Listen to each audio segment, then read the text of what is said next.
Rarely have I read a book so artificial, trite, and purposefully unpleasant. I don't entirely understand the popularity of this series, but suspect it has something to do with the same urges that have made Hot Topic a shopping mall staple. Perhaps I was expecting too much from a kid's book?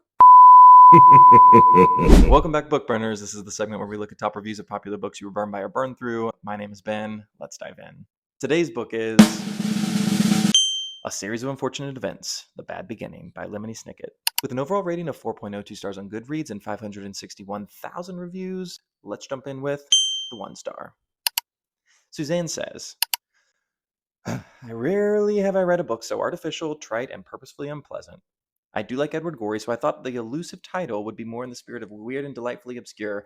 However, I found this book to be calculated and unoriginal, with nothing of whimsy or genuine strangeness. In addition, it was clumsily written in a deliberately stilted style, none the more charming for being intentional. I don't entirely understand the popularity of this series, but suspect it has something to do with the same urges that have made Hot Topic a shopping mall staple. 2 stars. Fleegan says, okay, I know this is a popular series and all, but frankly, I just don't see the charm. I do like that there's lots of vocabulary lessons in the book, but I don't like that the book is basically about child abuse. No, really. You want to write a kid's book? Fine. You want to write a kid's book about child abuse? Fine, great even. But for the love of everything, abuse is a serious thing, okay? And the part where the evil, greedy uncle tries to marry the 14-year-old orphan girl? Perhaps I was expecting too much from a kid's book? 3 stars. Nova says, this should be called a series of useless adults. 4 stars. Bert says, I never really did get into Harry Potter. I imagine that this is viewed as a crime by most everyone. Hogwarts just didn't do it for me.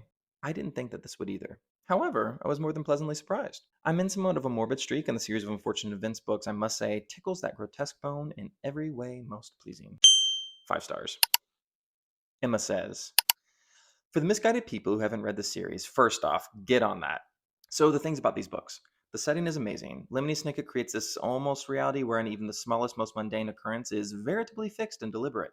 Most stuff when you're a kid makes you feel like anything you could do would be nothing more than a viciously futile diversion, but I have vivid memories of being a fairly small child and intensely poring over the pages of these books, looking for clues and ways to help the Baudelaires, and I felt like I was doing something, even if it was fictional. I have Lemony Snicket to thank for a lot of things. Anyway, I'm getting almost, dare I say, emotional, so I'm going to wrap this up. These books are funny, exciting, dark, and teeming with clues and Easter eggs for those who care to look. Man, I love these books. I could reread them every year and never get bored. I know this because of a very scientific process wherein I reread them pretty much every year and never get bored. Bottom line, read it, read it, read it, read it, read it, read it, read it, read it, read it, read it, read it. The world is quiet here. So there you have it. Those are some of the top reviews on the book, The Bad Beginning. Let me know what you thought about it in the comments and tell me which one I should cover next.